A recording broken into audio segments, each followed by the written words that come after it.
नाधर्मं नाधर्मं श्रुतिगणनिरुक्तं किल्कुरु ब्रजे राधा कृष्ण प्रचुर परिचर्या महतुनु शचीसूनुं नन्दीश्वर पति सुतत्वे गुरुवरं मुकुंद प्रेष्ठत्वे स्मर परम जस्रं ननु मनाः। जय श्री कृष्ण चैतन्य प्रभु नित्यानंद श्री अद्वैत गदाधर श्रीवासादि गौर भक्तवृंद। हरे कृष्ण कृष्ण कृष्ण हरे हरे, हरे राम राम राम हरे हरे। आज का जो विषय है दैट इज पितृपक्ष एंड श्राद्ध को थोड़ा बारीकी से समझना।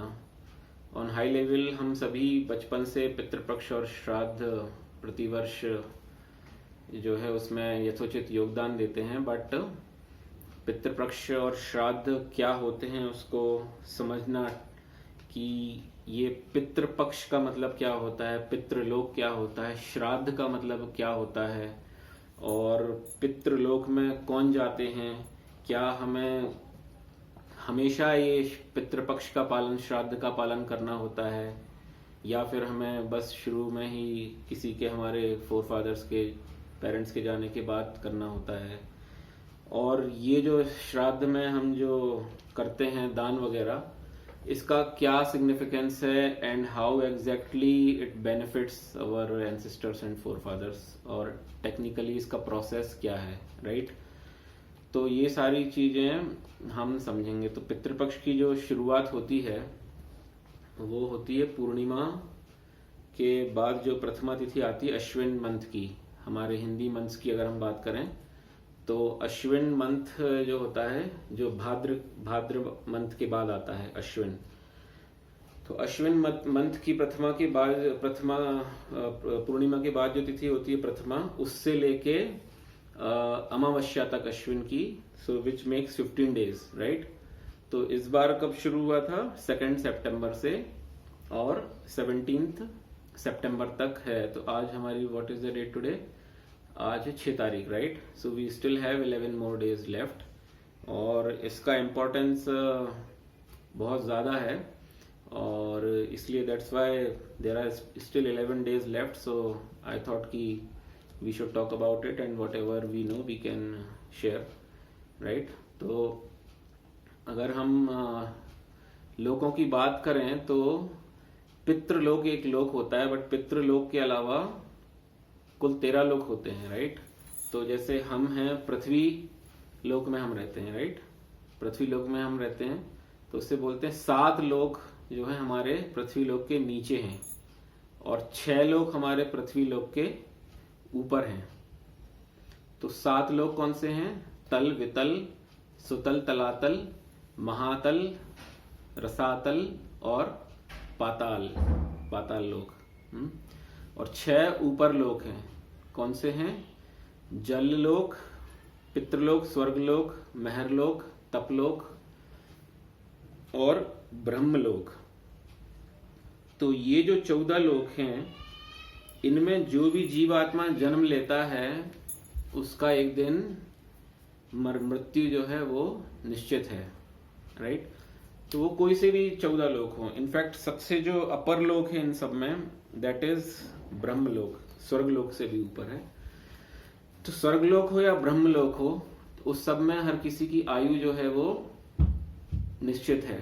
तो इनफैक्ट स्वर्ग में जो जाते हैं उसमें बोलते हैं हम क्षीणे पुण्य मृत्यु लोके विशंति, मतलब जो स्वर्ग में गया है वो भी एक दिन जब उसके पुण्य क्षीण हो जाएंगे तो वापस से अपने पुण्यों को भोग के, तो पुण्य कैसे बने? जो हमने अच्छे कार्य किए, अच्छे कर्म किए, उससे पुण्य बने। तो वो पुण्य लाइक बैंक अकाउंट का जो बैलेंस है, तो हमने अकाउंट से विड्रॉ करते गए पैसे और जब हमारे पैसे खत्म हो जाते हैं then we again come to the मृत्यु लोक। मृत्यु लोक क्या है? यही पृथ्वी लोक हमारा। तो इसलिए शास्त्र में कहा है क्षीणे पुण्य मृत्यु लोके विशंति। सिमिलरली ब्रह्मलोक है, तो ब्रह्मा जी की आयु जो है वो बहुत अधिक होती है। सो हमारे लिए it's kind of infinite, right. तो लेकिन ब्रह्मा जी भी बदलते हैं। ब्रह्मा जी की आयु 100 वर्ष की होती है, तो उनके 100 वर्ष के बाद फिर ब्रह्मा जी कोई और फिर बनता है। तो इन 14 लोकों में जो आत्माएं आती हैं वो भ्रमण करती रहती हैं एक शरीर से दूसरे शरीर में, और मृत्यु के प्राप्त होते हैं, राइट। तो गीता में भी कहा है कि जो जन्मा है उसकी मृत्यु निश्चित है, और जिसकी मृत्यु हुई है उसका जन्म होना निश्चित है, राइट। तो कमिंग बैक टू पितृलोक, सो पितृलोक क्या होता है? हमने अभी 14 लोकों के नाम सुने, तो उसमें से पितृलोक जो आता है वो ऊपर के लोकों में आता है, राइट। सो ऊपर के लोकों में सबसे पहले पितृलोक ही आता है। तो पितृलोक इज काइंड ऑफ अ, जैसे हम ट्रैफिक लाइट में जाते हैं तो it's kind of a yellow light, हम बोलते हैं ना कि it's like you need to wait, अभी ग्रीन नहीं हुई है, right. So it's kind of a yellow light and you can call it a waiting area, right. तो पितृलोक जो है it's kind of a waiting area, जहां पर अभी हमारे कर्मों का लेखा जोखा नहीं हुआ है। जो जीवात्मा है उसके कर्मों का लेखा जोखा नहीं हुआ है, मतलब डिसाइड नहीं हुआ है कि इसने कितने अच्छे कर्म किए हैं, इस जीवात्मा ने कितने बुरे कर्म किए हैं। तो ऐसा क्यों होता है? क्योंकि ये सब डिसाइड होता है नर्क और स्वर्ग का यमलोक में जाके, और यमलोक में यमराज जो है वो he is a very busy person, right. क्योंकि हर प्रति क्षण प्रति सेकंड जो है हजारों लाखों लोगों की मृत्यु हो रही है। तो यमराज जो है वो प्रायोरिटी पर डील करते हैं। तो जब तक जिसका नंबर नहीं आया है वो सारे लोग जो रहते हैं वो रहते हैं पितृलोक में। तो जिसका नंबर नहीं आया है मतलब, तो इसमें मतलब क्या है कि कई प्रकार की मनुष्य होते हैं हम अपने कर्मों के हिसाब से। तो अलग अलग कर्मों के हिसाब से हमारा अलग अलग जो है ऊपर के लोगों की स्थिति बनती है। ऐसे नहीं कि खाली स्वर्ग लोक ही है, राइट। जैसे देवी अहिल्या को जब भगवान ने तारा था, जो पत्थर हो गई थी, राइट। तो वो जो गई थी वो पति लोक गई थी अपने, तो पति लोक एक अलग लोक है। तो ऐसा नहीं है कि जो भी अच्छे कर्म करते हैं वो सारे स्वर्ग लोकों को जाते हैं। तो ऊपर में जो अच्छे लोग हैं वो भी बहुत अधिक हैं जो लोग हैं। तो वो हमारे कर्मों के हिसाब से डिसाइड होता है, राइट। तो अब इसमें श्राद्ध की जरूरत क्यों होती है? तो पितृलोक तो हम समझ गए कि it's a waiting area, right. तो श्राद्ध का मतलब है जो चीज श्रद्धा से की जाए, राइट। श्रद्धा से जो हम चीज करते हैं उसी को हम श्राद्ध बोलते हैं। तो अब जैसे पितृलोक में हमारे एंसेस्टर्स हैं, फोर फादर्स हैं, तो पितृलोक में कोई व्यवस्था नहीं है खाने पीने की। पितृलोक इज अ ड्राई एरिया, तो वहां पे आपको जो है भोजन इन सब की व्यवस्था नहीं होगी। तो पितृलोक में जो वहां के अधिष्ठाता हैं देव, तो वो क्या करते हैं कि साल में एक बार पितृलोक के दरवाजे द्वार जो है वो खोल देते हैं। वो टाइम होता है श्राद्ध का, और बोलते हैं कि जो भी आपके भाई बंधु जन हैं, जो भी आपके पुत्र हैं, अब वो आपके लिए जो श्राद्ध करेंगे इन 15 दिनों में, इसीलिए हम इनको श्राद्ध बोलते हैं। तो इन 15 दिनों में जो ये श्राद्ध करेंगे, तो आप अपना जो है भोजन उन श्राद्धों के समय पर, यदि आपके परिवार में कोई आपको अर्पण करता है, कोई आपको श्राद्ध देता है, तो आप वो जाके वहां से उसको ग्रहण करके आप वापस उसको ले आइए। कहाँ ले आइए? पितृलोक में। और फिर उसके हिसाब से आप जो है अपना यापन वहां पर कर सकते हैं, राइट। क्योंकि देह तो होता नहीं है सोल का, सोल हैज अ वेरी सूक्ष्म देह, right. It is kind of transparent, so it doesn't have any outer body as such, right. तो आत्मा के लिए तृप्ति के लिए, आत्मा की तृप्ति के लिए जो प्रतिवर्ष जो है श्राद्ध का नियम बनाया गया है। और वो श्राद्ध जो है वो हमारे स्वजन करते हैं, राइट। तो स्वजन करते हैं, इसलिए पक्ष नाम आ गया, पितृ पक्ष। क्यों? क्योंकि हमारे पक्ष के लोग ही उसमें पितरों को दान देंगे, अन्य ऐसे नहीं दे, हर कोई नहीं दे सकता है, इसलिए उसका नाम है पितृपक्ष। तो वो जो टाइम फ्रेम होता है वो वंस इन ए ईयर होता है, and that is only 15 days, जो अभी श्राद्ध के चल रहे हैं, जो अभी चल रहे हैं, राइट। यही वाले 15 डेज होते हैं। लेकिन ये आजकल ये प्रथा जो है काफी लुप्त होती जा रही है with the advancement in our lifestyle and all. So we don't believe in the system, क्योंकि हम सोचते हैं कि हमने यहाँ से अन्नदान दिया या जो भी दिया, और पितर तो तब हम ये चीज़ें सीखते हैं। तो अब आज की डेट में तो कोई किसी को सिखाता नहीं है और बच्चे भी बहुत जो है आज्ञाकारी नहीं रह गए हैं। तो ये सब जो है, इन सब में बहुत सारी समस्याएं हैं और इन समस्याओं का जो है इसका we have to pay for it sooner और लेटर।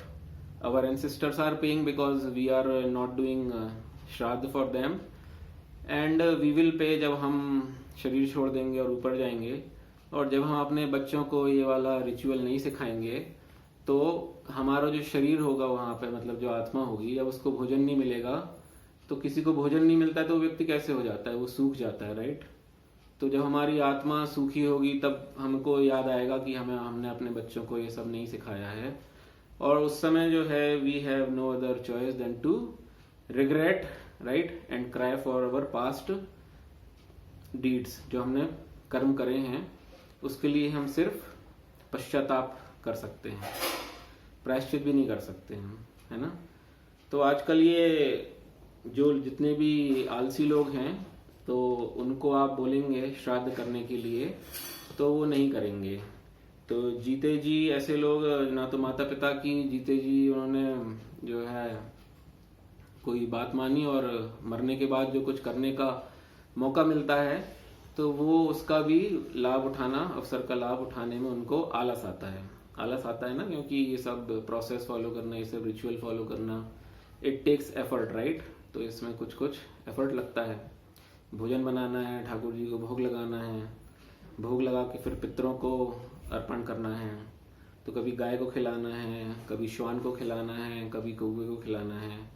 तो ये सब तो बहुत टीडियस प्रोसेस है, राइट। तो ये सब तो नहीं करते बनता, लेकिन जब हजारों वर्ष हम अपने पितृलोक में भूखे पड़े रहेंगे तो वो सहन करते शायद हमसे बनेगा। So we it looks like that it seems a better option for us to stay starved than to serve one day out of the once in a year actually। तो ये साल में एक बार, जैसे किसी के पिता जो है तृतीया के दिन उन्होंने शरीर छोड़ा, तो वो श्राद्ध में जो तृतीया तिथि आती है सिर्फ उस दिन जो है करने से भी तर्पण होता है। अगर सारे दिन करें तो बहुत अच्छी बात है, लेकिन जो तिथि विशेष कर कही गई है, जिस तिथि पर व्यक्ति ने शरीर छोड़ा है, उस तिथि को श्राद्ध देने का और दान देने का फल बहुत अधिक है, क्योंकि उस तिथि को ही वो एंसेस्टर्स जो हैं वो ग्रहण करते हैं, जैसा कि अभी हमने समझा। ये सब हम जब नहीं करते हैं तो फिर हमको लगता है पितृदोष। तो आपने सुना होगा, कभी हम पंडित के पास जाते हैं तो कोई पंडित बोलता है कि आपको तो समस्याएं हैं, आपका विवाह नहीं हो रहा है। जब ये सब हमारे सांसारिक कार्य नहीं बनते हैं तो हम इधर उधर हॉरोस्कोप दिखाते हैं, राइट। तो आजकल के लोग तो शायद कुछ दिन बाद उस पद्धति से भी परे हो जाएंगे, और शायद जब मुसीबत आएगी तो they won't want turn towards astrology. धीरे धीरे शायद उसमें भी विश्वास लोगों का चला जाएगा। तो अभी इतना है कि जब हमारे कार्य नहीं बनते हैं तो out of our selfishness we go to some pandit, और फिर हम अपनी कुंडली दिखाते हैं। कुंडली नहीं होगी तो टाइम बताएंगे, टाइम बताने से फिर पंडित हमारी कुंडली बनाएगा और फिर हमको बताएगा कि लेट से आपको पितृदोष है, राइट। तो अभी पितृदोष है तो फिर पंडित बोलेगा कि आपको ये वाली अमावस्या पे ये दान करना है, आपकी ये वाली तिथि पे आपको पंडितों का भोजन कराना है। तो फिर मनुष्य जो है वो पंडितों के कहने से, आग्रह करने से, वो पंडितों के कहने से नहीं, एक्चुअली अपने स्वार्थवश। क्यों? क्योंकि उसका कोई काम अटका है, राइट। कोई ना कोई उसका काम अटका है जिसके लिए वो पंडितों के पास गया है। So out of his own selfishness वो एक जो है पितृदोष का निवारण करने के लिए एक कोई क्रिया करता है मनुष्य, ठीक है। उस क्रिया को भी वो भावनापूर्ण नहीं करता है, उस क्रिया को भी वो अपने स्वार्थ से वशीभूत होकर अपना काम बनाने के लिए करता है कि मेरी कुंडली में से ये पितृदोष समाप्त हो जाए। यही करते हैं ना। तो वो पितृदोष समाप्त करने के लिए हम कोई एक कार्य करते हैं, लेकिन जो इसका नाम है वो नाम ही है श्राद्ध। श्राद्ध मतलब जो श्रद्धा से किया जाए, श्रद्धा से किया जाए, जो भाव से किया जाए कि हम अपने पितरों के तृप्ति के लिए और उनके तर्पण के लिए हम ये कार्य कर रहे हैं। तो श्रद्धा से करेंगे श्राद्ध, तब हमारे पितरों को सही उस रूप से लगेगा। तो पहले तो बहुत विधान होते थे, मतलब मुझे याद है जब मैं छोटा था तो हमारे नाना जी के यहाँ हमारे ऐसा सिस्टम था कि पहले जब भी भोजन सुबह बनाते थे तो उसमें कुछ रोटी पहले बनती थी, ऐसे 4 रोटी करीब बनती थी, जिसमें 2 रोटी गाय की होती थी और 2 रोटी किसी नीडी पर्सन की होती थी। तो घर का कोई भी छोटा बच्चा जो है वो रोटी लेके उसको भेजते थे कि भाई ये गाय को रोटी दे आओ, राइट, क्योंकि घर में तो पहले बहुत लोग होते थे। तो गाय को रोटी दे आओ और रास्ते में कोई मिले, कोई गरीब व्यक्ति मिले, कोई गरीब इंसान, कोई गरीब बच्चा मिले तो 2 रोटी उसको दे देना, और उसके बाद फिर घर के सारे लोग अन्न ग्रहण करते थे। तो अब तो ये सिस्टम रह नहीं गया है, और अब तो गाय की रोटी क्या, मतलब अब तो सीधी हमारी खुद की रोटी बनती है, राइट। तो ये जो अन्न ग्रहण हम करते हैं इस पद्धति से, ये अन्न में ही पाप समाहित रहते हैं। क्यों? क्योंकि भगवान ने भगवत गीता में साफ साफ लिखा है, भुंजन्ते ते तुघम पापा। क्या लिखा है कि यज्ञ शिष्टा शना संतो मुच्यन्ते सर्व किल्बिषा, कि यज्ञ करके, जो होम करके या फिर जो भगवान को भोग लगा के जो हम अन्न ग्रहण करते हैं, वो अन्न जो है हमारा सर्वथा कल्याण करता है। लेकिन भुंजन्ते ते तुघम पापा, ये पच्यंतात्म कारणात्, मतलब कि जो व्यक्ति भगवान को अर्पण नहीं करके और सीधा भोजन खुद उसको भोगता खाता है, वो सीधे सीधे पाप ही खाता है। तो यदि हम भोग नहीं लगाते, यदि हम किसी के लिए दान नहीं करते, दान तो चलो कभी कभी की बात है, भोजन तो हम रोज बनाते हैं, तो भोजन यदि हम बना के उसका भोग नहीं लगाते हैं तो वो भी हम पाप भक्षण करते हैं। ये श्रीमद् भगवत गीता में भगवान कृष्ण ने कहा है। तो अब भोग लगाएंगे तो कैसे लगाएंगे? हम तो सारी उटपटांग चीजें खाते हैं, अगर उटपटांग चीजों में प्याज लहसुन का भी भोग नहीं लगता है। तो यदि हम भगवान को सही में कुछ ऑफर करना चाहते हैं और हमारे घर में ऐसा माहौल है कि हम प्याज लहसुन के बिना नहीं बना सकते, तो एक कोई पकवान ऐसा जो है अन्न की चीज हम बना सकते हैं जिसमें प्याज लहसुन ना हो, और जो हम प्रभु को, ठाकुर जी को जो हम भोग में अर्पण कर सकें। तो ये सारे सूक्ष्म विचार हैं, सुनने को नहीं मिलते हैं तो फिर हम मानते भी नहीं हैं। आजकल ऐसी बातें जनरली होती नहीं है हमारी मॉडर्न सोसाइटी में।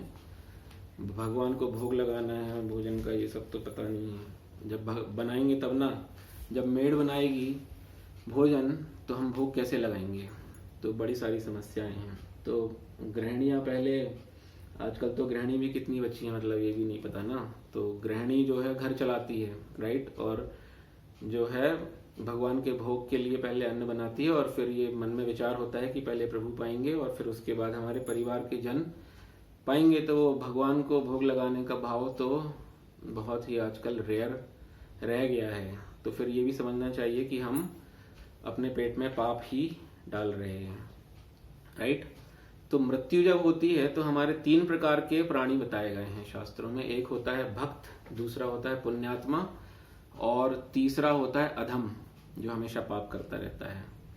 तो भक्त जो होता है उसकी तो कुछ बात ही नहीं है। जब भक्त की मृत्यु होती है तो वो मरने के बाद जो है वो, उसको तो यमदूत भी उसके आत्मा को छू नहीं सकते हैं।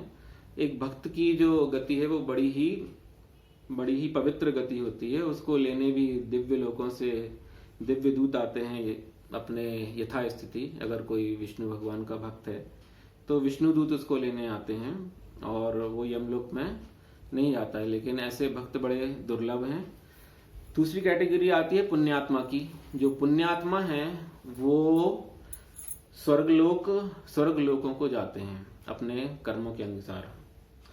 तो क्या होता है कि हम सभी कुछ ना कुछ पाप करते हैं और कुछ ना कुछ पुण्य करते हैं, लेकिन कुछ व्यक्ति ऐसे होते हैं जो सिर्फ पाप ही करते हैं। वो कैसे लोग होते हैं जो सिर्फ पाप करते हैं? वो कुछ हम टाइप हमारे जैसे ही लोग होते हैं जिनको जो है हमारे रिचुअल से कोई लेना देना नहीं है।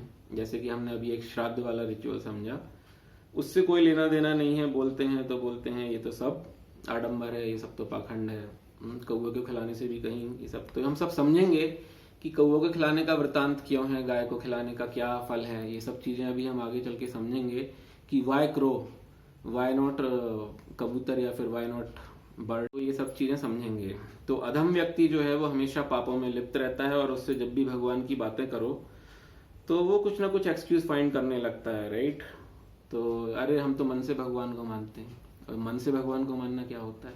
हमारी तो भगवान में श्रद्धा है, लेकिन हम तो बस ऐसे जब कोई मंदिर दिख जाता है तो हाथ जोड़ लेते हैं। हम तो जो है भगवान को परेशान क्यों करना है? सुबह शाम आप लोग भगवान को परेशान करते रहते हो, उठ के बस मंजीरे ढोल मंजीरे बजाते रहते हो। भगवान को आराम से रहने दो, थोड़ा उनको परेशान नहीं करना चाहिए। तो ये जो अधम व्यक्ति जो होते हैं, अधम प्रकार के, वो इस टाइप की बातें करते हैं because they have to find some ways to avoid committing themselves. तो उनको कुछ करना नहीं होता है, तो बस उनको जो है इस तरीके से चीजें टालनी होती हैं। तो ये सब अभी बढ़ गया है, पहले ये सब नहीं था। पहले क्या था? पहले हम अपने एक कल्चर को फॉलो करते थे। क्यों? क्योंकि हमारा जो एजुकेशन सिस्टम था वो बहुत ही परिपक्व था। एजुकेशन सिस्टम में ही हमें सारे शास्त्र और वेद पढ़ा दिए जाते थे, और जब हम जो पढ़ेंगे वही हमारे आचरण में आएगा। तो जब हम पहले पढ़ते थे, जैसे एग्जाम्पल है अर्जुन का, जब अर्जुन युद्ध क्षेत्र में अर्जुन खड़े हैं, और जब वो देख रहे हैं, निरीक्षण कर रहे हैं अपने अपोनेंट्स का, तो उसमें अपोनेंट में उनको दिख रहे हैं भीष्म और उनको दिख रहे हैं द्रोणाचार्य। तो वो अपने सारे, अर्जुन जो है वो अपना सारा दुख और जो भी कष्ट में वो पांडव थे वो सारा अर्जुन भूल गए उस समय, और वो भगवान से निवेदन ऐसे करते हैं कि ये जो भीष्म हैं ये इतने बड़े हैं कि इनके तो हमने सदा हमेशा जो है चरण छुए हैं, और जो गुरु द्रोणाचार्य हमारे गुरु हैं। तो ऐसे ऐसे जो लोग हैं जिनके हमने चरण छुए हैं और कभी उनसे हमने ऊंची आवाज में बात भी नहीं की, इतने सम्मान दृष्टि से हमने देखा है, तो इनके प्रति हम युद्ध कैसे करेंगे? तो ये हमारा एजुकेशन सिस्टम था कि इतना रिस्पेक्ट और इतना बड़ों के प्रति ये सब सिखाया जाता था। तो फिर लेकिन ये सब धीरे धीरे धीरे एजुकेशन सिस्टम बदलता गया, और जो गुरुकुल पद्धति जो हमारी नष्ट हुई है उसके बाद से सनातन धर्म जो है बहुत ही किंचित कुछ लोग ही उसका पालन सही तरीके से करते हैं। लेकिन ये सब हमें धीरे धीरे सीखना चाहिए, मतलब it's better late than never, right, वो कहते हैं ना। तो जब भी हमें लगे, आभास हो, यदि हमको लगता है कि हम इसमें से किस कैटेगरी में आते हैं, हम कौन सी कैटेगरी में आते हैं, अगर हमको लग रहा है कि हम ये थर्ड वाली कैटेगरी में आते हैं, तो भी इट्स नॉट लेट, राइट। अभी भी है, अगर हम ये रियलाइज कर लेते हैं कि अभी कुछ गड़बड़ है हमारे आचरण में, तो अभी भी लेट नहीं है। क्यों? क्योंकि आपने कभी कुआं देखा है? कुएं में जब हम बाल्टी डालते हैं तो वो रस्सी होती है, तो बड़ा सा एक रस्सा होता है, वो अनटेंगल होता जाता है, अनटेंगल हो जाता है, कुएं में बाल्टी जाती, कैसी बाल्टी जाती है? खाली बाल्टी जाती है, और वो जो पूरी रस्सी थी वो तो चली गई कुएं के अंदर, राइट, और वो बचा उसका छोर ही बचा ना। तो वो छोर को भी अगर हम पकड़ लेते हैं तो वो छोर को पकड़ के वापस खींचने से बाल्टी ऊपर आ जाती है, आती है ना, पूरी बाल्टी ऊपर आती है। वो बाल्टी खाली नहीं आती, वो बाल्टी कैसी आती है? भरी हुई, उसमें क्या रहता है? पानी। तो जो हमने डाली थी खाली बाल्टी, और वो छोर जो बचा था उससे भरी पूरी जो हम चाहते हैं पूरा हमारे को कुएं का शुद्ध पानी मिलता है, राइट। इसी प्रकार से जीवन में यदि हमारा बहुत समय निकल भी गया है, बहुत समय यदि हमारा जो है गलत क्रियाओं में निकला है, हमारा बहुत समय जो है वेस्ट हो गया है टीवी देखते हुए, बहुत समय दोस्तों के साथ घूमने फिरने में, शॉपिंग करने में, राइट, इन सब चीजों में, जो भी सांसारिक मेटेरियलिस्टिक चीजें हैं उन सब में हमने अपना पूरा जीवन अभी तक लगा दिया। लेकिन यदि हम जीवन में अभी भी हम समझ लेते हैं ये चीज कि ये चीजों का कोई सिग्निफिकेंस नहीं है, वंस अ पर्सन डाइज उसका सब यहीं छूट जाता है, चाहे वो करोड़पति हो चाहे वो जीरोपति हो, सबका यहीं सब छूटना है। जाना क्या है? जो हमारा भजन है वो हमारे साथ जाना है, राइट। तो क्लाइमैक्स क्या होता है? क्लाइमैक्स जो है वो ये होता है कि क्लाइमैक्स में सब चीजें यहीं की यहीं धरी रह जाती हैं। तो हम कोई मूवी देखते हैं, राइट, सो हम वी टॉक अबाउट क्लाइमैक्स की मूवी तो अच्छी थी लेकिन क्लाइमैक्स बहुत गड़बड़ हो गया, राइट। लेकिन हमारी तो मूवी भी खराब है और क्लाइमैक्स भी खराब होने वाला है। क्यों? क्योंकि सारी मूवी में हमने कोई अच्छे काम नहीं किए, हमने सारे गलत काम किए हैं। अब गलत काम कैसे? कोई हम अपने बच्चों को पाल रहे हैं तो ये गलत काम है क्या? कोई बच्चों को पालना गलत काम नहीं है, लेकिन बच्चों को संस्कार नहीं देना वो गलत काम है, राइट? तो आजकल के बच्चे पढ़ लिख जाते हैं और 5th-6th क्लास के बच्चे तो गाली देते हैं एक दूसरे को। नीचे जाओ अभी यहाँ सोसाइटी में हमारे तो छोटे छोटे बच्चे एक दूसरे को अंग्रेजी की गालियां देते हैं। तो ये गलत काम है ना, ये पाप है। क्या पाप है?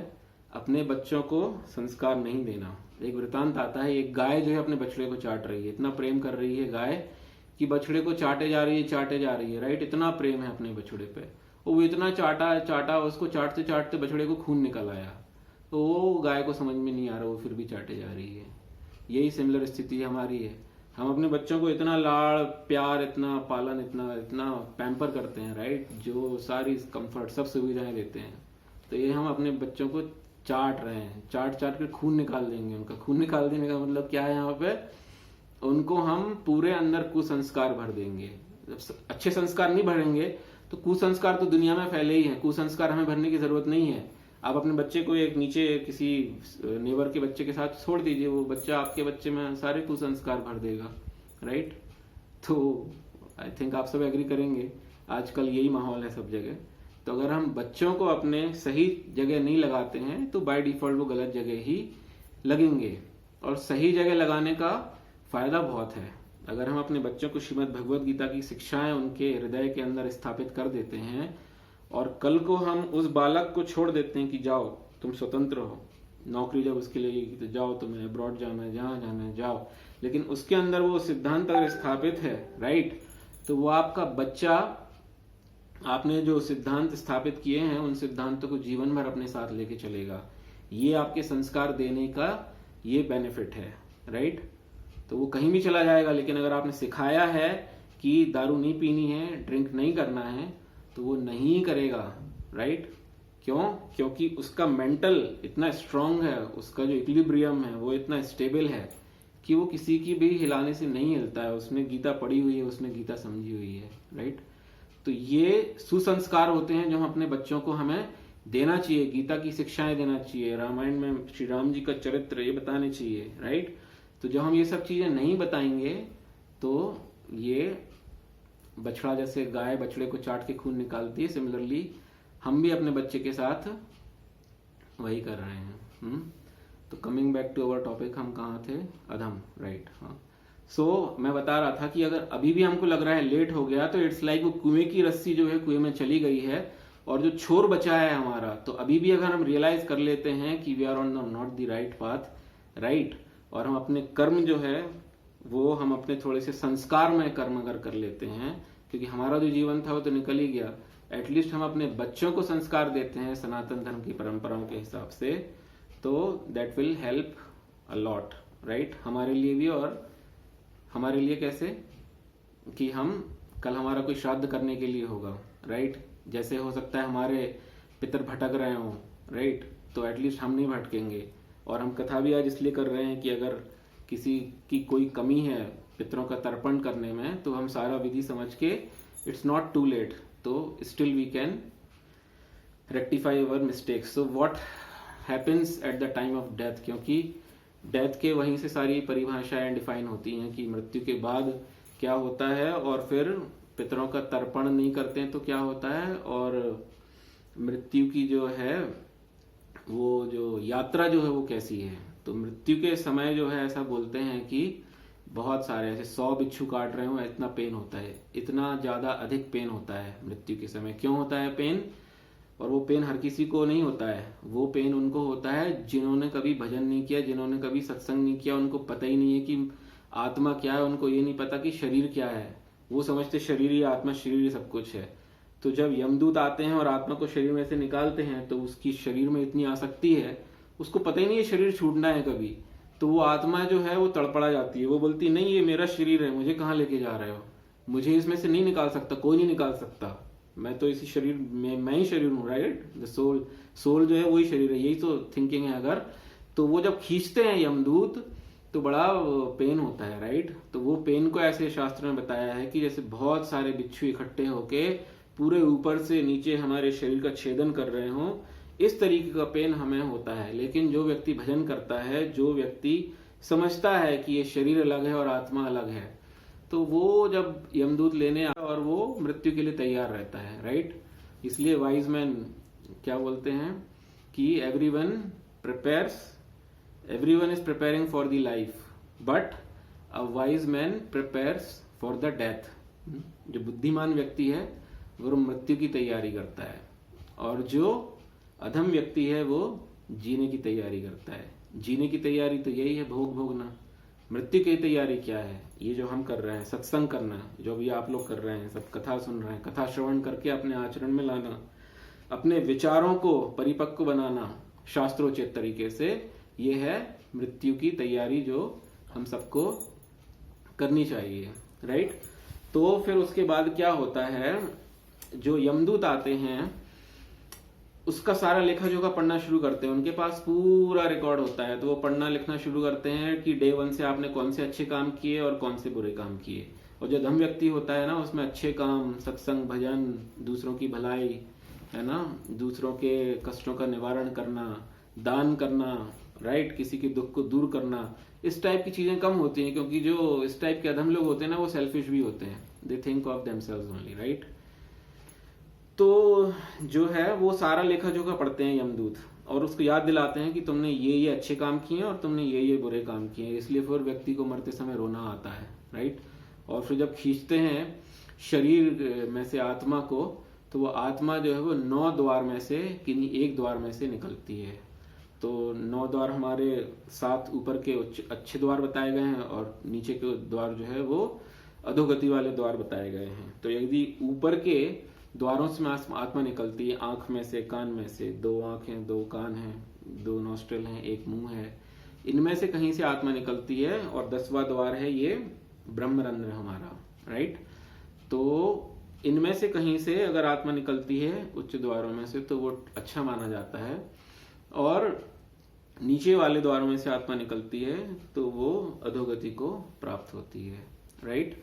तो इसलिए जब हम पिंडदान करते हैं मरने के बाद किसी के व्यक्ति के, तो उसके 10 पिंड होते हैं। 10 पिंड क्यों बनाए जाते हैं?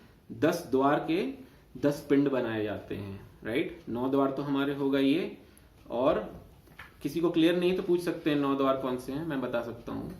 तो 9 द्वार हमारे ये हो गए, और 1 द्वार हमारा जो है ये ब्रह्मरंध्र जो होता है। तो इसलिए 10 पिंड 10 द्वारों के लिए बनाए जाते हैं। तो मरने के बाद यात्रा शुरू होती है आत्मा की, जो कि यात्रा की अवधि होती है 348 दिन, 348 days. This is as per Garuda Purana. जो मरने के बाद का जो पूरा जो जर्नल है ना, जो हम बोलते हैं स्टैंडर्ड्स जो फॉलो करते हैं ना आजकल टेक्नोलॉजी के, तो मरने के बाद क्या क्या होता है इसका जो स्टैंडर्ड है वो है गरुड़ पुराण। गरुड़ पुराण के बेसिस पर हम ये सारी बातें कर रहे हैं। तो गरुड़ पुराण में लिखा है कि मरने के बाद की जो यात्रा है वो होती है 348 डेज की। क्यों होती है? क्योंकि यहां से यमलोक की जो डिस्टेंस है वो है 86,000 योजन। 86,000 योजन मतलब करीब 6,88,000 miles, which comes around 10,32,000 kilometres. तो 10 लाख के आसपास, 10 लाख किलोमीटर के आसपास की यहां से दूरी है यमलोक की, राइट। और वो दूरी पूरी करनी होती है 348 दिन, which is equivalent to around 1 year, right. तो इस हिसाब से अगर हम देखें तो 2000 माइल्स एक दिन में आत्मा को कवर करने होते हैं। तो हम तो अभी 2 किलोमीटर नहीं चल पाते हैं एक दिन में। 2000 माइल्स, क्योंकि सूक्ष्म शरीर होता है वो, हमारा ऐसा शरीर नहीं होता है। और दूसरे पिटाई भी पड़ती है तो जल्दी जल्दी दौड़ लगाते हैं ना। तो जो है वो 2000 माइल्स की दूरी हमें 348 दिन में पूरी करनी होती है। तो पहले जो 13 दिन होते हैं उसका कैसे विभाजन है कि पहले हम 13वीं जो हम करते हैं तो उसमें हम पिंडदान करते हैं, राइट। तो जो पिंडदान करते हैं वो हमें इस यात्रा में काम आते हैं। कैसे काम आते हैं कि यहां से यमलोक तक जो है वो 16 स्टेशन है, 16 पड़ाव हैं। जैसे हम यहां से जाना हो, कहीं यहां से दिल्ली जाना हो तो ट्रेन के स्टेशन आते हैं ना, तो वो 16 स्टेशन हमारे होते हैं। तो जो नॉर्मल जीवात्मा है वो इस पद्धति से जाता है। जो कोई साधु संत हो तो वो तो सीधे फ्लाइट से चले जाएंगे, टेक ऑफ कर जाएंगे। उनको तो उच्च लोकों से उच्च दूत लेने आएंगे और वो दूत लेके उनको अपने साथ तुरंत सिंहासन में बिठाल के और बढ़िया तरीके से प्रसन्नता पूर्वक उनको सीधा टेक ऑफ करके ले जाएंगे फटाक से। लेकिन जो साधारण व्यक्ति हैं वो इस पद्धति से जाते हैं कि यहाँ से यमलोक में जो है 16 स्टेशन पड़ते हैं, 16 पड़ाव पड़ते हैं। पहला जो पड़ाव जो आता है वो आता है 18 दिन बाद, मतलब 13 + 18, सो इक्विवेलेंट टू 1 मंथ। तो वो होता है यम्यपुर नाम है उसका, और वहां पर होता है एक वट वृक्ष जो कि बड़ा ही सुंदर और बहुत ही विशाल फैला हुआ पत्तोंदार वाला वट वृक्ष होता है। वो वट वृक्ष क्यों बनाया गया है? क्योंकि यहाँ से जो यमलोक है वो है ऐसा है कि वो इट्स लाइक अ रेगिस्तान, मरुस्थल, पूरी ड्राई जगह होती है, रेती रेत ऐसे समझ लीजिए।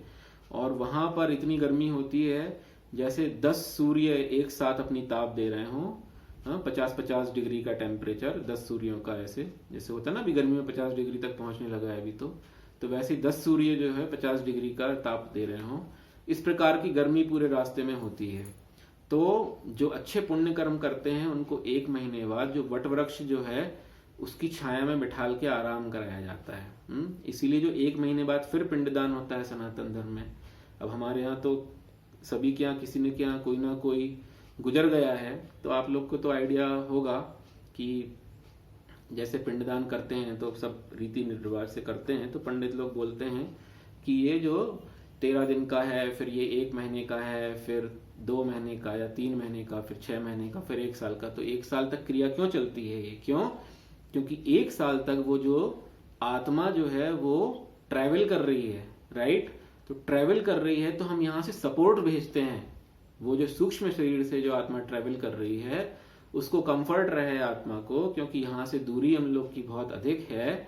तो वो कंफर्ट देने के लिए ये सारे नियम बनाए गए हैं, रिचुअल बनाए गए हैं पिंडदान के, जो शुरू में 1 साल में लगते हैं। तो 1 महीने बाद जो है वहां पर श्राद्ध जो करते हैं, वो श्राद्ध जो है वो 4 भागों में विभाजन किया जाता है, राइट? 4 भागों में कैसे विभाजन किया जाता है कि जो पहला भाग जो रहता है वो लगता है हमारे एक्सटर्नल बॉडी, क्योंकि जो आत्मा है कोई शरीर तो है नहीं, तो आत्मा को गर्मी भी झेलनी है, बारिश भी झेलनी है, और वो ताप भी है, इतना अधिक ताप है। तो जो पिंड दान करते हैं वो पिंड जो है पहला पार्ट से जो वो आउटर कवरिंग उस आत्मा को प्रोवाइड करी जाती है, right? First and second part से। जो थर्ड पार्ट होता है वो किस लिए होता है कि वो जो 3 यमदूत हमको लेने आते हैं, तो वो 3 यमदूत जो है उनको भी भोजन चाहिए, हाँ, क्योंकि वो आपको ले जा रहे हैं।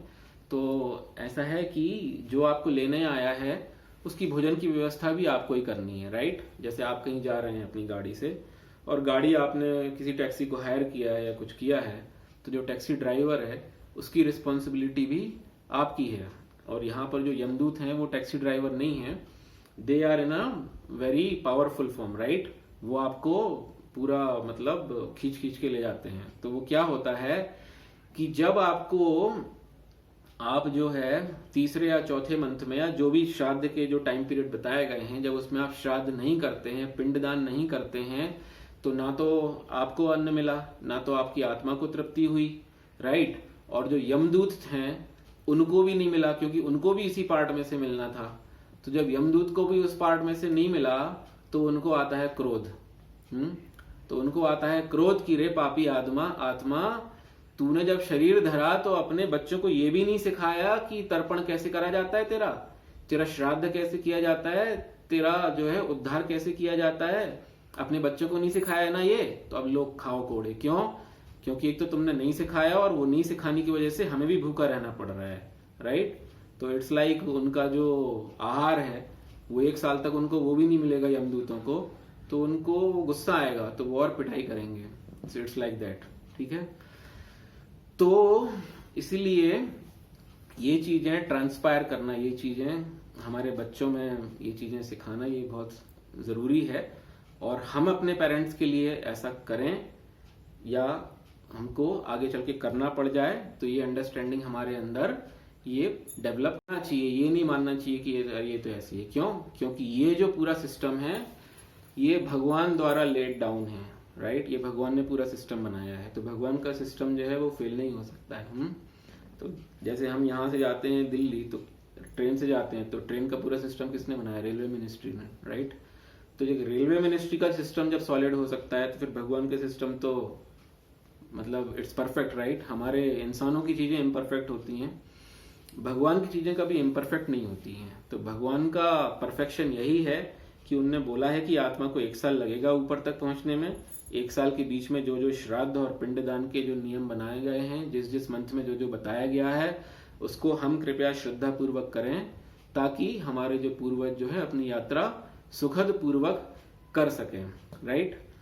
तो इसीलिए जो नियम बनाया गया है, क्या क्या बनाया गया है, जैसे कभी श्राद्ध करते हैं ना, 3 महीने का करते हैं, तो पंडित बोलते हैं कि जूते चप्पल दे दो। जैसे गरुड़ पुराण में लिखा है कि हमें छाता दान करना चाहिए, हमें फुटवेयर्स दान करना चाहिए। क्यों?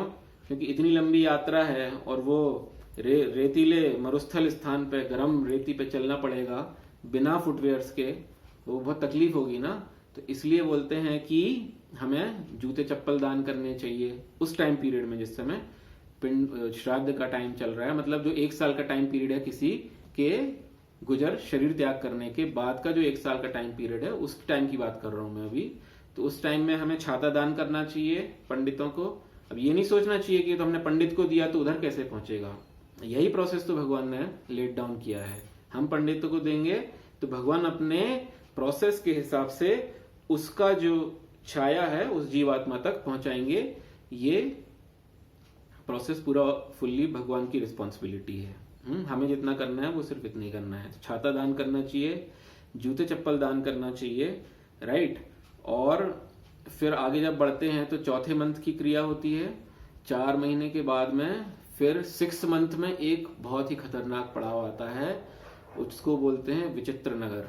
विचित्र नगर का जो पड़ाव आता है, वहां पे एक नदी पड़ती है, उसका नाम है वैतरणी नदी।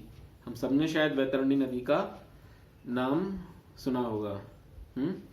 तो जो छठे मंथ में जो पड़ाव आता है, उसका वैतरणी नदी जो होती है वो इतनी ब्रॉड होती है। कितनी ब्रॉड होती है? इट्स लाइक 800 आई थिंक 800 योजन और समथिंग लाइक दैट, मुझे एग्जैक्ट याद नहीं आ रहा है उसका। 800 माइल्स के आसपास वो ब्रॉड होती है।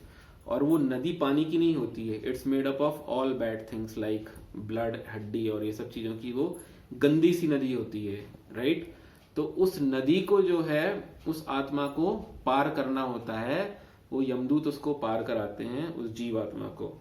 तो कभी आपने सुना होगा कि गाय दान करना चाहिए, सुना होगा ना, गाय का दान करना चाहिए। तो गाय का दान क्यों करना चाहिए? क्योंकि अगर हम गाय का दान करते हैं तो जब ये वैतरणी नदी आती है तो इसमें वही जो गाय का हम दान करते हैं, वही गाय का जो है, वही गाय हमें अपने सिंग से या फिर अपने ऊपर ऐसे बिठाल के वो नदी को पार कराती है वो गाय। तो वो नदी जो है वो अगर हम इस तरह के दान करते रहते हैं तो वो नदी हमारी सुगमता से पार हो जाती है।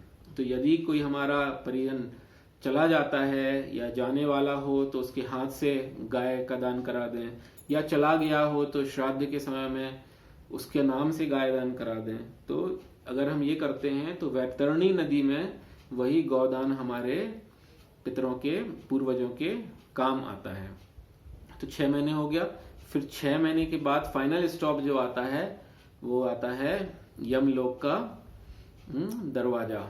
तो यमलोक का जो दरवाजा है, यमलोक अपने आप में ही काफी एक जो है विशाल नगरी है। तो यमलोक जो पूरी बनी है वो करीब 330 माइल के एरिया में बनी है। 330 स्क्वायर माइल्स के एरिया में बड़ी बनी हुई है, राइट। और यमलोक के द्वार पर जो रहते हैं वो यमलोक में उनके जो नाम है वो है श्रवण।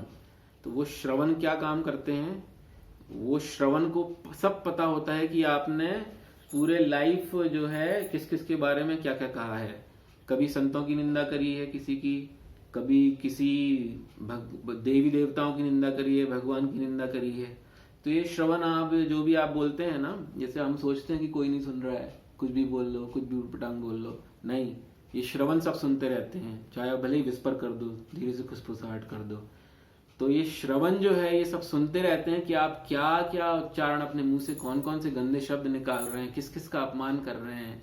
और अपमानों में तो फिर बताया गया है, मातृ देवो भव, पितृ देवो भव, अतिथि देवो भव, गुरु देवो भव, राइट। ये सारे देव हैं हमारे लिए।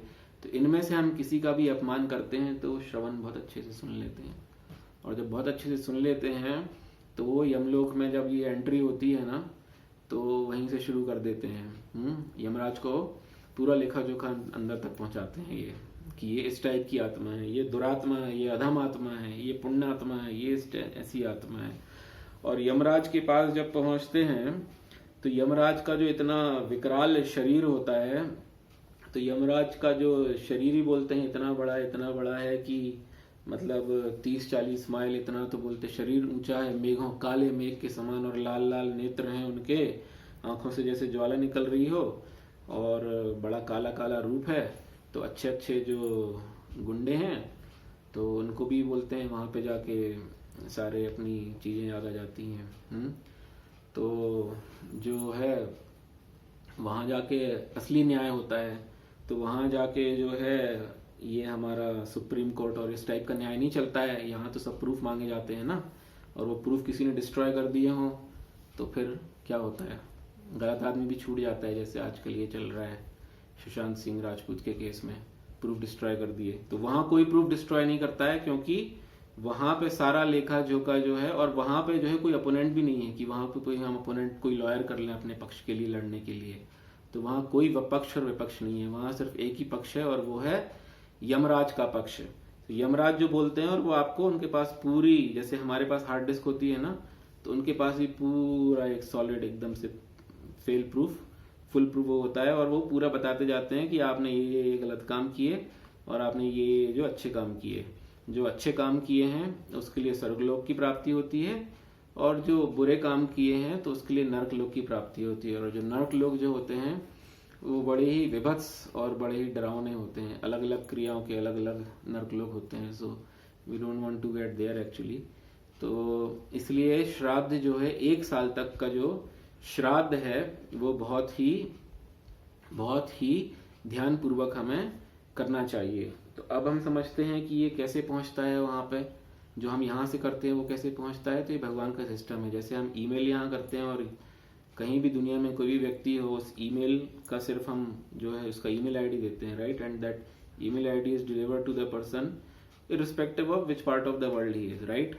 तो हम जैसे व्हाट्सएप में मैसेज करते हैं, फाइल भेजते हैं, फाइल सेंड करते हैं, मीडिया फाइल भेजते हैं, तो मीडिया फाइल भी डिलीवर होती है कि नहीं होती। सिमिलरली हम जब यहाँ पितृदान करते हैं तो हम अन्न का दान करते हैं, हम जो है गौ का दान करते हैं। तो वो जो दान है वो रजिस्टर हो जाता है हमारे नेम के अक्रॉस, और उस दान के प्रति जो फल है उस जीवात्मा को, वो भगवान उसको पहचानते हैं। ये भगवान का कम्युनिकेशन सिस्टम है, विच इज परफेक्ट। हमारे जैसे इम्परफेक्ट नहीं है। हम तो एक सॉफ्टवेयर बनाते हैं और उसके 6 महीने में बनाते हैं और 6 साल उसके बग फिक्स करते रहते हैं। तो वो बग फ्री सॉफ्टवेयर होते हैं भगवान के। तो इसलिए जो है पितरों में इतना सारा जो है इसका वो बताया गया है। अब हम बात करते हैं कि ये तरीके जो बताए गए हैं, कौवा का जो बताया गया है, कि कई लोग बोलते हैं कि गाय का तो हमने समझ लिया, अभी कौवे का बोलते हैं। तो कौवे का क्यों बोलते हैं कि कौवा को खिलाते हैं, अगर हम अपने घर के ऊपर रख दिया और कोई क्रो आके खा जाएगा तो वो भी हमारे श्राद्ध में मान लिया जाता है। क्यों? क्योंकि एक बार जो है ये देवता, जब रावण था जिस काल में, उस समय की बात है, तो एक बार देव लोग जो है, जिसमें देव लोग में यमराज भी हैं, इंद्र भी हैं, सूर्यदेव भी हैं, सभी देव मिलके, क्योंकि ये रावण जो है सबको परेशान करता था, तो इन लोगों ने एक यज्ञ किया कि यज्ञ हम करते हैं और मंत्रोच्चारण से उसमें हम जो है रावण के प्रति करेंगे ताकि वो हमको परेशान करना ऐसे छोड़ दे, अपनी शक्ति डेवलप करेंगे बेसिकली। तो वो जब रावण को पता पड़ा तो वो यज्ञ विध्वंस करने के लिए रावण आया। तो जितने भी देवगण थे उन्होंने जो है ये पशु पक्षियों के रूप धारण कर लिए। तो यमराज ने जो है कौवे का रूप धारण किया। तो ये सब देख के उसको लगा यहाँ तो कोई यज्ञ नहीं चल रहा है, यहाँ तो सब पशु पक्षी ऐसे बैठे हुए हैं। तो वो रावण कौवे को ऐसे आशीर्वाद दिया, क्योंकि श्राद्ध वगैरह ये सब मरने की बात की क्रिया है ना यमराज जी के क्षेत्र में जो आती है। तो यमराज जी ने ऐसा आशीर्वाद दिया कि तुम्हें जो खिलाएगा वो जो है पितरों के तर्पण में हम उसको स्वीकार करेंगे। तो ये कौवे का सिग्निफिकेंस है कि कौवे को खिलाना क्यों माना गया है, right. So why it is only crow, why not any other this thing, पक्षी। तो ये बताया गया है, right. So one should always Aspire for this आशीर्वाद। तो अब जो है हमने एस्पेक्ट समझा है कि अभी पितृपक्ष में हमको क्या करना चाहिए। पितृपक्ष में करने से क्या होता है, पितृपक्ष में हम जो भी क्रियाएं करते हैं उससे हमें आशीर्वाद मिलता है। किसका आशीर्वाद मिलता है, हमारे बुजुर्गों का, हमारे फोर फादर्स का, हमारे एंसेस्टर्स का हमें आशीर्वाद मिलता है। और हम जब नहीं करते हैं तो दे गेट स्टार्व्ड, वो भूखे रहते हैं, उनका शरीर सूखता है, उनको खाने को नहीं मिलता है, उनका मन चिड़चिड़ा होता है। और जब ऐसे मन चिड़चिड़ा होता है तो वो श्राप देते हैं, राइट। तो ये दो चीजें बहुत इंपॉर्टेंट है। आशीर्वाद हमें बना सकता है और श्राप हमें मिटा सकता है। तो हमें कोशिश करनी चाहिए कि हम आशीर्वाद प्राप्त करें, ना कि हम श्राप प्राप्त करें। जैसे रावण है, रावण को बहुत सारे श्राप मिले हैं। रावण ने जब ब्रह्मा के साथ गलत कार्य किया था, गलत बुरी नजर डाली, ब्रह्मा जी ने उसको श्राप दिया कि तुम किसी भी नारी की तरफ बुरी दृष्टि डालोगे, उसको गलत दृष्टि से उसको छुओगे भी तो तुम्हारा जो है सिर फट जाएगा। इसलिए जब वो सीता माता को लेके गया तो रावण सीता जी को छू भी नहीं सकता था, क्योंकि उसको पता था कि मुझे ब्रह्मा जी का श्राप है। तो एक श्राप तो यहाँ मिला उसको। दूसरा, एक बार रावण जब ऊपर से कैलाश के ऊपर से जा रहा था, तो कैलाश के ऊपर से वो जैसे ही जा रहा था तो उसकी गति जो है अवरुद्ध हो गई। गति अवरुद्ध होने से उसने ऐसे आवाज लगाई कि कौन है, मेरी गति क्यों रुक रही है। तो नंदी जो है भगवान शिव के, तो नंदी ने अपने स्वरूप में ही रहते हुए बोला कि ये कैलाश पर्वत है, भगवान शिव का यहाँ निवास है, और यदि यहाँ से तुम्हें ऊपर से जाना अलाउड नहीं है, अगर तुम यहाँ से जाओगे तो तुम्हारी गति अवरुद्ध हो जाएगी। तो रावण ने उसको नंदी की तरफ देखा और लगा कि ये तो कोई बंदर जैसा है, तो उसने बोला ऐसे हट बंदर, क्या अनर्गल बातें कर रहा है। तो नंदी ने उसको फिर श्राप दिया रावण को कि ठीक है, तुम मुझे बंदर बोल रहे हो ना, तो तुम्हारी लंका जो डिस्ट्रॉय है वो एक बंदर ही करेगा। तो फिर हनुमान जी गए वानर के रूप में, लंका को विध्वंस कर दिया।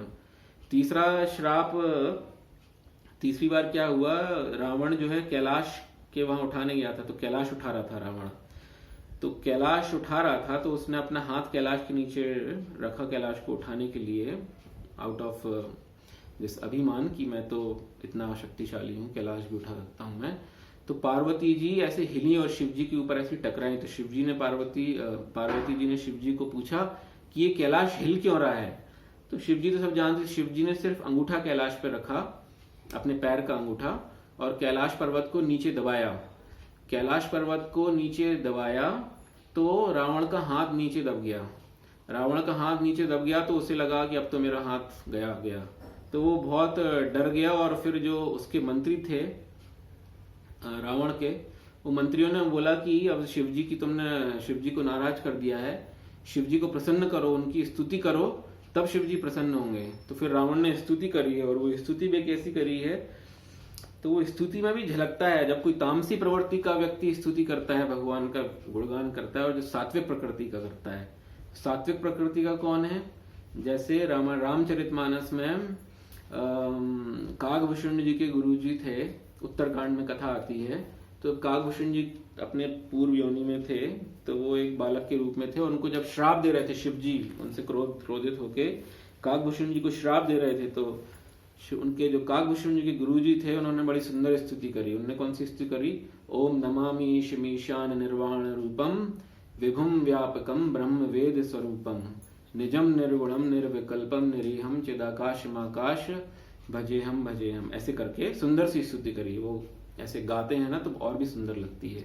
और रावण का जब ये हाथ दब गया, जब उसके मंत्रियों ने बोला स्तुति करो रावण स्तुति करो, तो रावण क्या स्तुति करता है, ओम डमन डमन डमन डमन ऐसे करके कोई स्तुति करी। तो वो क्योंकि तामसिक प्रवृत्ति है ना, तो वैसे डम डम डम डम करके ऐसे शब्द सुन के जो उसके जो है लगता नहीं कि ये सात्विक स्तुति है। फिर शिव जी प्रसन्न हुए, और फिर एक शिवलिंग दी और बोला ये शिवलिंग जब तक तुम्हारी लंका में रहेगी तब तक जो है तुम्हें कोई परास्त नहीं कर पाएगा, लेकिन ये शिवलिंग तुम्हें बीच में नहीं रखना होगा, ये शिवलिंग जहाँ रखोगे वहीं स्थापित हो जाएगी। तो वो अलग कथा है। फिर गणेश जी आए और उसको लघु शंख लगाई, तो फिर वो शिवलिंग जो है बीच में इसको स्थापित करनी पड़ी थी। तो ये सारी कथाएं हैं। तो अब कुछ और चीज़ें हैं। आप सब लोग सुन रहे हैं ना? मुझे तो किसी की आवाज़ भी नहीं आ रही है। तो आप सब लोग सुन रहे हैं ना कथा? हरि बोल। जी मुझे सुन रहे हैं। हाँ, तो कुछ और चीज़ें हैं कथा में।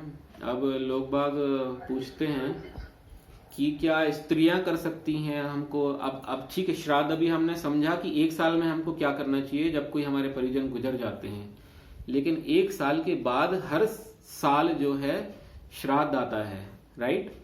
तो हर साल हमारा जो श्राद्ध आता है समय, उस समय हमें क्या करना चाहिए? तो उस समय हमें ये करना चाहिए कि जो भी हमारे, जैसे अगर माता पिता हमारे मान लीजिए चले गए हैं, तो जिस तिथि में भी हमारे माता पिता गए हैं उस तिथि को हमको अच्छा सा भोजन बना के बिना प्याज लहसुन का भगवान को भोग लगाना चाहिए। और भगवान को भोग लगाने के बाद में जो प्रसाद होता है, उस प्रसाद को हमें अपने पूर्वजों को ऑफर करना चाहिए। ऑफर करने के तरीके हैं, मतलब अलग अलग तरीके हैं। एक सही तरीका ये है कि कंडे में अग्नि करके और उसमें हम थोड़ा सा अन्न का, जैसे जो भी चीज 5 चीजें बनाई हैं उसमें से 5 चीजें थोड़ी थोड़ी सी लेके वो हम होम लगा दें अग्नि में।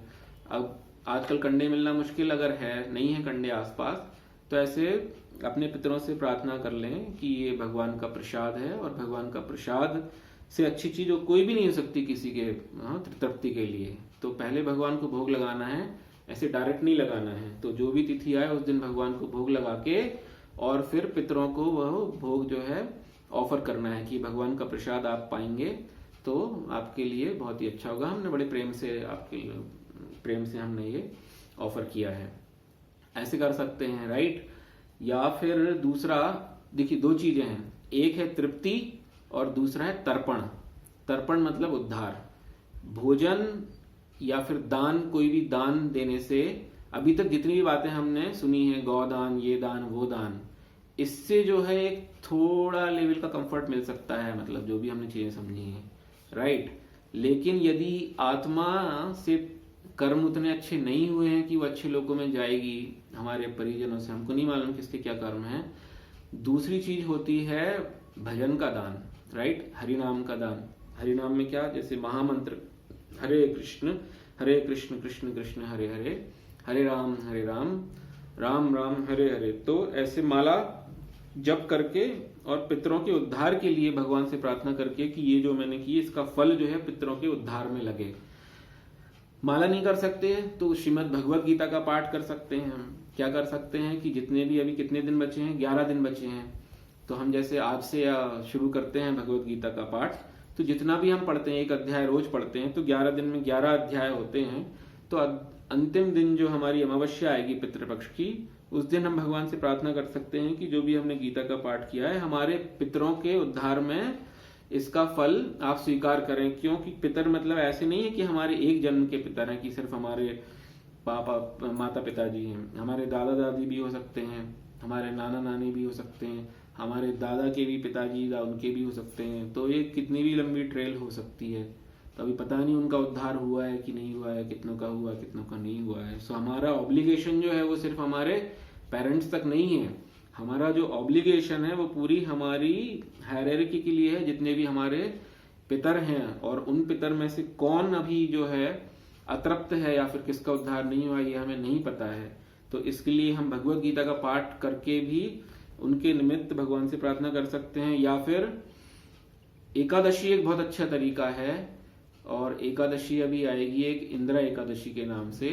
वो इंदिरा एकादशी की कथा यही है कि एक राजा के जो थे वो पितर अतृप्त थे, और उन्होंने राजा से स्वप्न में आके बोला कि हमारे उद्धार के लिए कुछ करो। तो राजा फिर अपने गुरु से पूछा, अपने ऋषि मुनियों से पूछा कि हम क्या करें, हमें स्वप्न दिया हमारे पिताजी ने ऐसा। तो फिर उनके गुरु ने बोला कि इंदिरा एकादशी का आप व्रत करके वो एकादशी का फल यदि आप दान करोगे तो आपके जो पितर हैं वो उद्धार हो जाएगा उनका। तो वो राजा ने एक इंदिरा एकादशी का व्रत करके उसका फल जो है डोनेट किया। तो वो राजा के पितर तो तृप्त उद्धार हुए ही हुआ, वो राजा एकादशी दान करने से में कथा में आता है, राइट। तो अभी हम ये सोचें कि हमारे तो पितरों का तर्पण हमने पिछले साल कर दिया था, तो अब इस साल हम नहीं करेंगे, हो सकता है उनका तर्पण हो गया, वी डोंट नो, राइट, कि अभी हुआ है कि नहीं हुआ है। तो ऐसे नहीं सोचना चाहिए, क्योंकि पितर अगर अगली योनि में भी चले जाते हैं, राइट, अपने कर्मों के अनुसार, लेट से पितरों को मनुष्य शरीर मिला, तो जो हम यहाँ पर मतलब जो भी श्राद्ध में अभी जो भी क्रिया करेंगे, भोजन का करेंगे, भोग लगाएंगे, या फिर हरिनाम करेंगे, या एकादशी करेंगे, या भगवत गीता का पाठ करेंगे, तो इसका जो भी फल वो जिस योनि में पहुंचे हैं, लेट से मनुष्य योनि में पहुंचे हैं, तो उनको उस योनि में यथाउचित रूप से प्राप्त होता है। और जब उनको वो फल प्राप्त होता है तो उनके अंदर से आशीर्वाद निकलता है, तो हमें रिटर्न में आशीर्वाद मिलता है, राइट। एंड आशीर्वाद इज लाइक समथिंग जो हम डिस्कस ऑलरेडी कर चुके हैं कि आशीर्वाद हमें ऊपर की तरफ ले जाता है, उन्नति की तरफ ले जाता है। और लेट से कोई पितर पशु पक्षी योनि में है, पशु योनि में होंगे तो उनको जो भी उनका फॉर्डर है उस रूप में उनको मिलेगा, यदि हम श्राद्ध में भोग लगाएंगे तो। यदि वो पक्षी योनि में है तो उस रूप में उनको उनका अन्न मिलेगा। और हरिनाम या फिर हम ये भजन वाली जो क्रिया करते हैं, तो ये तो सबसे अच्छी क्रिया है। तो अब कोई पूछे कि हम तो वैष्णव हैं, हम तो माला करते हैं, 16 माला करते हैं, तो हम ये अन्न का भोग ना लगाएं या नहीं करें, तो नहीं, वो भी सही नहीं है। क्यों? क्योंकि जैसे आपने किसी को बुलाया और दो घंटे उससे हरिनाम कीर्तन कराया और जाते वक्त खाली हाथ भेज दिया, बिना भोजन कराए भेज दिया आपने, आपके घर में कोई आया, तो वो शोभा नहीं देता, वो अच्छा नहीं लगता। वो व्यक्ति सोचेगा कि बताओ, उसका वो व्यक्ति प्रसन्न नहीं होता है। तो ये इसमें प्रसन्नता प्रमुख है। जो भी हमारे फोर फादर्स हैं, उनकी मतलब एंसेस्टर्स जो हैं, उनकी प्रसन्नता प्रमुख है। तो उनकी प्रसन्नता दोनों से ही होगी। ज्यादा प्रसन्नता होगी अगर उनका उद्धार हो जाएगा, तर्पण हो जाएगा, तो वो होगा भजन क्रिया से। और ताकि वो कंफर्ट से रहें जहां भी हैं, उसके लिए हमें विभिन्न प्रकार के दान करना चाहिए। तो दान और भजन दोनों ही चीजें। आप दूसरा प्रश्न ये आता है, कोई बोलता है कि ये जो है ये क्रिया तो मतलब पुरुषों की क्रिया है। अब मान लीजिए किसी व्यक्ति की जो है उसके बेटे नहीं है, उसकी बेटियां हैं, तो क्या वो फिर उद्धार ही नहीं होगा? नहीं। तो ये भक्ति मार्ग में यही फ्लेक्सिबिलिटी है, क्योंकि ये जो श्राद्ध तर्पण जो है, इसके जो देव हैं वो हैं विष्णु भगवान, कोई देवी नहीं है, कोई देवता नहीं है। तो विष्णु भगवान जो है वो भावग्राही जनार्दना है ना, तो भगवान तो भावग्राही होते हैं। तो वो अगर कोई कन्या भी कोई अपने भाव से श्रद्धा से श्राद्ध करती है, तो भगवान वो कन्या का भी स्वीकार करते हैं। तो यदि हमारा विवाह हो गए हम, वी आर डॉटर्स और वी आर, तो वो भी हमें करना चाहिए। और वो हम करेंगे। अगर हमारा विवाह हो गया है तो हमें दोनों तरफ के पक्षों के पितरों का ध्यान करके भोग लगाना चाहिए। यदि हमारा विवाह नहीं हुआ है तो पूरे घर को मिलके हमके, अगर घर में हमारे बेटे हैं तो बेटों को करना चाहिए, घर में बेटे नहीं हैं अगर, तो फिर बेटियां भी कर सकती हैं। ठीक है, इस उपाय को। तो आज का हमको यही था। किसी का कोई क्वेश्चन है तो हम डिस्कस कर सकते हैं। और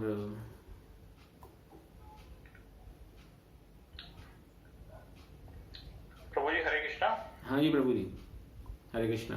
प्रभु जी बहुत ही सुंदर रूप से आपने एक्सप्लेन किया कि जो पितरों का क्या महत्व है और किस तरीके से उनको ऑफर करना चाहिए।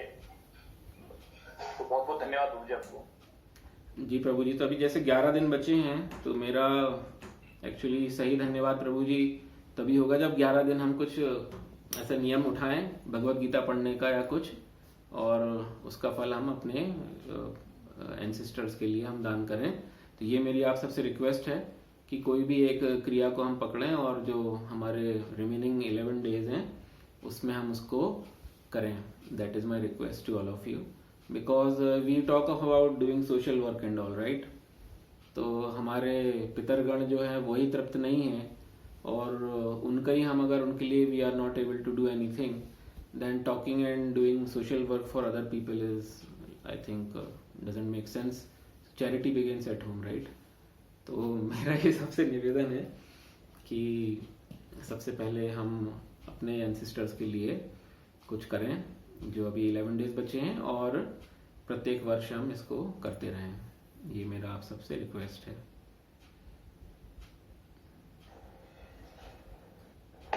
हरे कृष्णा। हाँ जी, हरे कृष्णा। हाँ, आपने एकादशी के दिन भी कहा कि अन्न खिलाना होगा, लेकिन एकादशी के दिन तो अन्न नहीं खिलाना। अगर किसी का श्राद्ध एकादशी के दिन है तो फिर कैसे करें? नहीं, एकादशी अगर है तो फिर उसके दूसरे दिन हम अन्न का भोग लगा सकते हैं। एकादशी के दिन तो अन्न का भोग नहीं लगाना है। मैंने ये बोला जो भी तिथि आती है उस दिन देना है। अगर तृतीया तिथि आती है तो तृतीय तिथि को देना है। एकादशी के दिन हम एकादशी का ही भोग लगा सकते हैं, जो एकादशी में हम बनाते हैं। तो या फिर आगे सबको खिलाना है, मतलब देखिए वैसे हाँ, आगे वैसे विधान ये है कि हमें तो वैष्णवों को, पंडितों को बुलाना चाहिए और ठाकुर जी को भोग लगा के वैष्णव को भोजन कराना चाहिए। पंडितों और वैष्णव दोनों के विधान है, लेकिन पंडित फिर वो ऐसा होना चाहिए ना जो पूरे पंडित तरीके से रहे, शुद्धता से रहे, है ना, जो बताए हैं। तो उस तरीके से रहते तो पंडित को भी करा सकते हैं, अन्यथा वैष्णव तो सदैव सर्वथा उचित है वैष्णव को भोजन कराना, तो वो कराना चाहिए। अगर वो नहीं करा सकते हैं अभी लॉकडाउन पीरियड में, तो ये सब पॉसिबल नहीं है, तो फिर हमको जो है सबसे पहले ठाकुर जी को भोग लगा के और फिर ठाकुर जी का भोग उठाने के बाद में फिर हमें पितरों को ऑफर करना चाहिए, वही ठाकुर जी का जो प्रसाद है वैसे। और फिर हम गाय को भी फिर हम दे सकते हैं, जो यथोचित, मतलब गाय हुआ या फिर जो भी है, कौवा है, या फिर ऐसे करके। अच्छा, कुछ लोग कहते हैं कि अमावस के दिन मतलब एक ही श्राद्ध कर देना चाहिए, जो आखिरी श्राद्ध होता है, वो एक तिथि, मतलब उसको ऐसे कुछ सर्वकल्प अमावस्या ऐसे कुछ बोलते हैं उसको। उसका ये होता है कि मान लीजिए हमको सिर्फ हमारे पितर जो एकदम से क्लोज पेरेंट्स हैं उनका मालूम है हमको, लेकिन हमें अपने और जो ऊपर हैं दादा दादी, इन सब का हमको लेट से तिथि नहीं मालूम है, या फिर हमारी स्किप हो गई है, हम भूल गए हैं उस तिथि को करना, हमारे पेरेंट्स का भी। तो वो एक अमावस्या जो ऐसी तिथि आती है कि अमावस्या के दिन सबके सारे जो पितर हैं उनके द्वार खोल दिए जाते हैं और उनको एक और अपॉर्चुनिटी दी जाती है कि यदि अमावस्या इस डेट के को भी अगर आपको कोई ऑफर करता है तो वो आप ग्रहण कर सकते हैं। इसलिए वो अमावस्या जो है वो सभी के लिए ओपन रहती है, वो वाली तिथि। So it's a second chance actually, that way. ठीक है, थैंक यू। हरे कृष्ण। मयंक। हरे कृष्ण प्रभु जी। हरे कृष्णा जी। आपने ये सेशन रिकॉर्ड किया था क्या? मैंने रिकॉर्ड करने की कोशिश तो करी है, लेट्स सी। मैंने स्टार्ट कर दिया था, अब I don't know what is the status, क्योंकि वो इस पे अच्छा नहीं आता ना, तो मैंने उस पे किया था, दूसरे डिवाइस पे। अच्छा, ठीक। तो मैं दूसरी चीज प्रभु जी, ये जो श्राद्ध का 15 दिन का पीरियड होता है ना, ये मतलब एक ही बार साल भर में एक ही बार ऐसा 15 दिन का पीरियड आता है, उससे रिलेटेड और कोई भी ऐसा और कोई पीरियड नहीं है जहाँ पे अगर कोई इस 15 दिन में नहीं कर पाता है या कुछ भी है तो उसको कवर अप करने के लिए, या कोई और दिन नहीं है साल भर में? मतलब देखिए ऐसा है, वैसे तो साल में 15 दिन यही माने गए हैं, राइट। तो 15 दिन ये जो है, ये अगर मिस हो भी जाते हैं, वैसे मिस ना करें तो अच्छा है, लेकिन अगर मिस हो जाते हैं तो फिर हम साल में कुछ कर तो सकते हैं, लेकिन फिर वो उसके लिए मतलब हमें जो है, जैसे एकादशी की तिथि कोई आती है, ऐसी एक पापमोचनी एकादशी आती है, तो वो भी आत्माओं की तृप्ति के लिए होती है। तो ऐसी जो एकादशी एक दो और हैं उनका हम करके फिर हम उसको फल उसका हम कर सकते हैं, दान वैसे कर सकते हैं, लेकिन प्रमुखतः श्राद्ध ही बताया गया है करने के लिए। और वैसे मैंने ये बोला ना कि भावग्राही जनार्दना, तो ये प्रोसेस तो भगवान विष्णु का है, तो भगवान विष्णु के प्रोसेस में जो है भगवान बहुत सारी चीजें एक्सेप्ट कर लेते हैं। तो भगवान Lord Vishnu doesn't go by rules and regulation that way. तो अगर हमको लग रहा है कि हमसे मिस हो गया है, तो हम अगर भगवान से प्रार्थना करेंगे तो वो आउट ऑफ साइकिल भी हमारा एक्सेप्ट कर लेते हैं। भगवान के लिए तो कुछ भी असंभव नहीं है। अगर किसी देवी देवता का प्रोसेस है तो फिर हमको एकदम वैसे ही एज इट इज फॉलो करने का रहता है, राइट। देवी देवताओं में फिर और कुछ विचार नहीं होता है। देवी देवताओं में आप जो लेट डाउन है वही फॉलो करेंगे, और जो आप जैसा मांगेंगे एकदम वैसा ही, मतलब जैसे भगवान विष्णु से हम मांगते नहीं है तो वो उस हिसाब से हमें प्रदान नहीं करेंगे। देवी देवताओं से हम कुछ प्रार्थना करेंगे, तब करेंगे, उनसे मांगेंगे तो वो बोलेंगे जाओ जो चाहिए वो ले जाओ। तो दैट्स वाई हमने शायद बात करी थी, या मैं किसी और से बात कर रहा था कि जो कुंभकर्ण था उसने जब तपस्या करी ब्रह्मा जी की, तो उसने एक श्लोक बोला, तो उस श्लोक में जो है इंद्रासन चाहिए था उसको, तो उसके मुख से निकल गया निद्रासन। तो भगवान ने, ब्रह्मा जी ने बोला ठीक है तथास्तु, तो उसको निद्रासन मिल गया उसको, क्यों, तो फिर वो सोते ही रहता था, निद्रा की आसन पे ही रहता था वो। तो भगवान लॉर्ड विष्णु, कृष्ण, राम, तो ये भक्तों का भला देखते हैं कि जिसमें भला नहीं होगा फिर उस टाइप का वो आशीर्वाद नहीं देते हैं। तो यथोचित जिसमें भक्त का भला होता है वही करते हैं। तो भगवान को भजने के इसलिए बहुत सारे अनेक फायदे हैं देवी देवताओं को छोड़ के। तो ये भगवान की क्रिया है, ये प्रोसेस जो है लॉर्ड विष्णु का है। तो अगर हम कभी मिस हो जाती है, लेकिन मिस किस वजह से हुई वो भी, मतलब फिर भगवान तो भावग्राही है ना, तो भगवान देखते हैं कि वो 15 दिन मिस क्यों हुए, क्या कोई ऐसी स्थिति थी, या ये भूल गया था, या लेट से कोई मेडिकल इमरजेंसी थी फैमिली में जिसके कारण ये 15 दिन वो डिवोट नहीं कर पाया, 15 दिन में से एक भी दिन नहीं कर पाया। तो भगवान तो फिर देखते हैं उस हिसाब से, यथोचित स्थिति से वो हमारी कोमल मन की श्रद्धा को स्वीकार करते हैं, हमारी प्रार्थना को। ठीक है प्रभु। तो ठीक है, अब हम इसको क्लोज करें, किसी का कोई और क्वेश्चन नहीं हो तो। ठीक है, मैं एक रिकॉर्डिंग में देख के बता दूंगा अगर हुई होगी तो। ठीक है, हाँ ठीक है। ठीक, okay, thanks everyone for coming. Thank you. Hare Krishna. Thank you. Thank you, Hare Krishna.